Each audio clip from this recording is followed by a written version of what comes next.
O'Connor's not kidding around. Have the Jazz gotten better? Why Marvin Williams?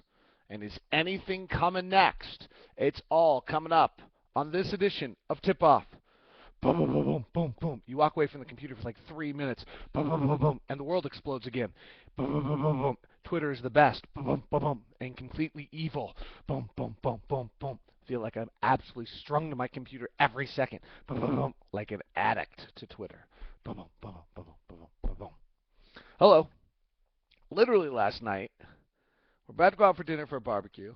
I go shower the kids upstairs, and I come back down, and I say to my wife sarcastically, well, I've been away from the computer for 5 minutes. I wonder what else just happened.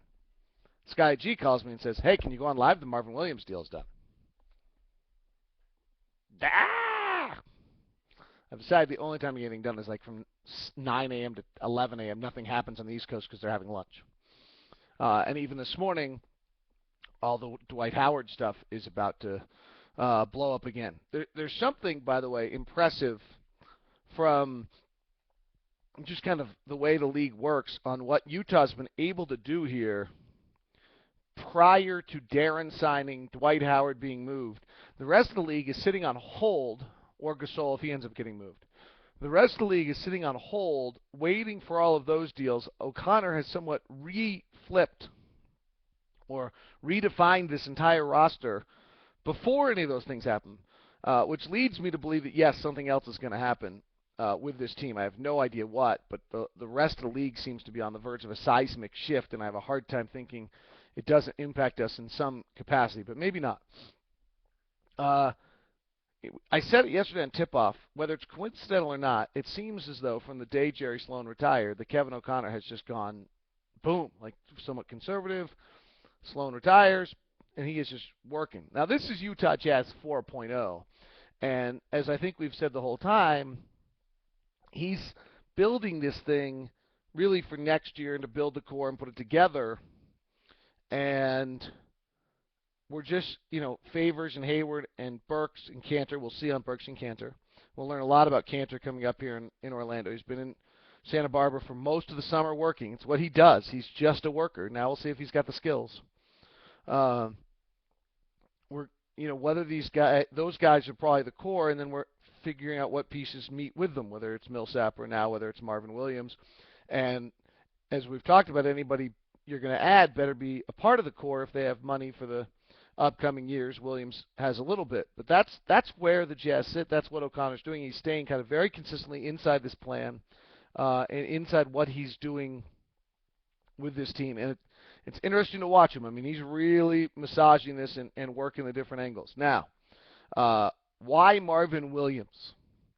First of all, the Jazz have always liked this guy. They've always felt that he fit into what they were doing and he would match their system. In turn, what they believe is that he was very poorly cast in Atlanta and did not have success in Atlanta because of the fact that he was really not used in a way that was good for him, that he's not just a spot-up shooter. He's a guy who moves off the ball, who can come off screens and hit that mid-range jump shot, the Harpering-esque kind of player. At 6'9", 245, he's a big three. We've always kind of liked that big three. Pretty good defensive player. Not a superior athlete. That probably has been one of the more disappointing parts of his career, that he just never has been able to be that superior athlete. But the Jazz have always liked him. They cooled on him when he signed a 4-year contract. I think it was for $30 million or something, maybe $32 million, and his money was pretty big. Now, with 1 year left and a player option, they seemed it was the right time to go back and get him and acquire him. And they've clearly decided that they'd rather have Mo Williams and Devin Harris. We can try to figure out whether that one's right. That one's built on toughness and setting a tone, and I think there was just a disappointment with Devin that he just didn't play with the toughness that Ty wanted and defensively play the way Ty wanted. We'll see whether Mo does. There's nothing statistically that shows me that Mo Williams is a better defensive player than Devin Harris. I've been searching for it and looking for it, so it's going to have to just be an eyeball test of whether Mo Williams is a better defensive player than Devin Harris is. There's no question that Marvin Williams, who while his career has not reached the expectations that many had for him, and has not lived up to the hype of the number 2 pick that he was in Atlanta pick previous to Darren Williams and Chris Paul, is an incredibly large upgrade from C.J. Miles and Josh Howard last year, both on the offensive end, really extremely on the defensive end. I've always thought he's a terrific defensive player, and there are some numbers that back that up. He's just long and big and moves well, and while not a supreme athlete, as I said, able to switch. You probably could, with Hayward, if you had Hayward, Millsap, and Williams on the floor, you probably could switch all sorts of stuff. If you don't do it soft, if you do it physically, I love switching defenses. It blows up what the other team's trying to run with all the picks and things of that nature. So he's got pretty good rotational instincts defensively. So I think there's a huge upgrade there. And if you're going to talk about why if the Jazz have gotten better, I know we're all obsessed with shooting, but let me remind you, we were the 9th best offensive team in the NBA last year, and we were the 22nd ranked defensive team in the NBA. So if we're going to get better, we have to get better defensively. Did we just get better defensively? And the answer, I think, is yes. Favors will play more, will be better defensively. Marvin Williams is a huge upgrade defensively at the small forward position, and I don't know on Mo Williams or Devin Harris. At times last year, it was hard to believe that we could get less good than we were at that position. I think that was really the disappointment in Devin Harris's acquisition from New Jersey, is that he defensively never he was really good in Dallas, and he never returned to that level. I remember talking to Devin about just the amount of charges he used to take, and he just said, I physically can't do that anymore. I just get beaten up way too badly. As the Dwight Howard and Darren Williams and all of those deals are going on, let's realize that what I think we will see at some point, I'm not sure when, I'm not sure Marvin Williams will be on the team at that point, but let's assume he will be, that at some point here, the Jazz will have traded Darren Williams, in all likelihood, for 3 future starters in Enes Kanter, Derek Favors, and Marvin Williams. That Devin Harris is part of that, and then whoever they get from the Warrior pick. That you go backwards to that trade that Kevin O'Connor made, the first of this flurry of deals that O'Connor has been making, in which really he just traded Darren Williams for Derek Favors, Enes Kanter, Marvin Williams, and whoever we get next year, in all likelihood, from the Warriors pick. It's a pretty huge haul when you consider what we're seeing being offered for Dwight Howard. Joe Johnson's contract really is the worst in the NBA, so that's why he yielded nothing but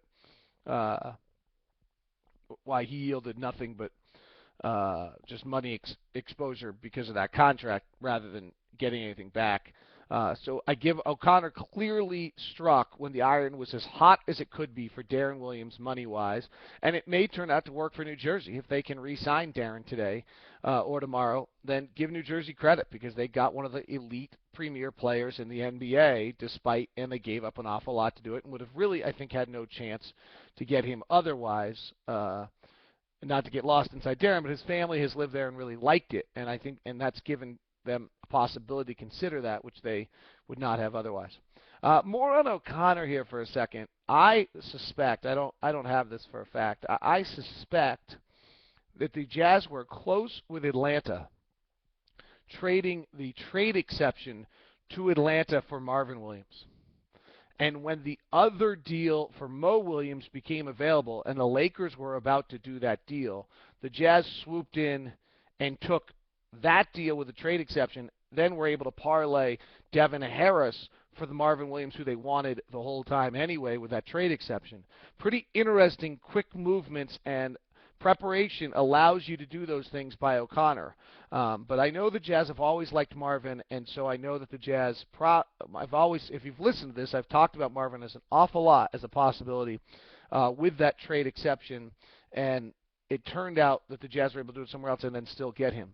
The final piece I'd say this is can Marvin Williams be a better player with the Utah Jazz than he's been in Atlanta? I don't think he'll ever reach the expectations that were set for him as a number 2 pick. I don't think that's who he was. That was a big quantum leap by the Hawks to believe that. He hadn't started at North Carolina. His game just has never become refined enough. But What he was in Atlanta really just became almost exclusively just a spot-up shooter in a great deal of times. I'm going to post a story probably at around 9:30 today or so about will Marvin Williams be better in Utah, and what you look at is it's hard to tell, honestly. And I'm not a big believer that a player suddenly gets that much better in his new spot. I kind of believe a player is a player. But the fact on Marvin is he's not an isolation player. He's not going to beat guys one-on-one. 2 years ago, Atlanta tried to post him up a lot, and they failed. He failed in that. He went just 22 of 57 on post ups. He only posted up 37 times before. What he really is successful is a guy on the move, on the cut, getting passes from Al Horford or Josh Smith or things of that nature. And otherwise, he's just been a spot-up shooter. The movement off the cuts and things like that is where the Jazz are very excited and why they've always believed he'd be able to help them and do some things offensively that he wouldn't be able to do, that he hasn't been able to do in Atlanta because of the way they play. And he does move, just watching him on Synergy last night, very well when the ball's in the post. When the ball's in the post out, Marvin cuts really the way Josh finally did last year for somebody, and did a very nice job of that. And he hit on a lot of those. Not a lot because they don't do a lot of cuts, but he was 33 of 58 last year and 33 of 54 before, and he got fouled on nearly 20% of those plays. If you watch him, he has just great smarts. He anticipates well. He moves well in those areas. Defensively, what jumped out to me is how much better he is at a small forward position than power forward. And when Al Horford got hurt last year, Atlanta had to swing him down to the power forward position, and he got outmanned there and was not as good a player there. He was really overmatched. But when he's defensively as a small forward at 6'9", he is athletic enough to handle that. He's probably about as good as you can get to guard Durant at 6'9", and has done a really nice job there. The final area offensively, where I know this is what everybody wants to know, I want to know if we got better defensively, and I think we have. The final area where I think it's worth commenting on is that the Jazz really got two guys that are pretty darn good spot-up shooters. Last year, Marvin Williams, I think, hit 40% of his spot-up shots, which is, really pretty darn good. 40% of his spot-up threes, and the year before he hit 35% of it. He really used 35% of his possessions as a spot-up shooter. He got about 20% in transition. He wasn't great in transition, but they didn't use him in all these other ways. Hopefully he's going to be able to find some sort of groove with the Jazz they didn't have and play without the burden of being that number 2 pick. Mo Williams also, most of his time, spot-up shooting, and pretty darn good. So that if Gordon can start to handle the ball more, Burks handles the ball more, Al passes out of the post, some of those kind of things, the Jazz have added two guys that are pretty darn good spot-up shooters on the roster. And I'll run some comparisons on the site for you. The one area of concern I would have on Marvin Williams would be that for whatever reason last year, he did not finish at the rim at all. He slipped. He used about 10 percentage points and got about 9% of his shots blocked, which was different than any other year that I've seen out of him. And he has had this back issue, so it'll be interesting to see whether there's something that comes up with that or maybe got solved with that. The final note on Marvin is this is, as I said, this is a player the Jazz have liked for a long, long time, and they've researched him a great deal. And every report, and I've known Marvin because I knew him from when he was in Bremerton, Washington, is that this is a superb kid. In fact, even Lang Whitaker of Slam magazine tweeted me last night in a direct message that, hey, he's a great guy and a hard worker, needs a fresh start. So the Jazz got a good guy, which really does match a lot of what they do and probably allows him. And really, it may turn out that Marvin Williams is a complement to Burks, Hayward, and Favors in the future, and he fits very well, and that's the player he is. But this is a guy who's played, 35, 34, 30 minutes most of the years of his career, and so has Mo Williams. So you're picking up players who've had a lot of time on the floor, a lot of experience, and are pretty solid, bona fide players. One interesting note on Mo Williams' shooting numbers is he's a 40% shooter from 16 to 23 feet and has a decent little 10 to 15 foot game range, which most guys in this league don't have. He is not. What Mo is not good at is at the rim or getting the line. So if you're expecting that out of Mo, he's probably not. Whereas Marvin is. Marvin is a pretty good get to the line guy. All right, more details, more research, all those things coming up. Thanks for tuning Tip Off. Hope that's what you wanted to hear today. At least you learned something about these guys. See ya.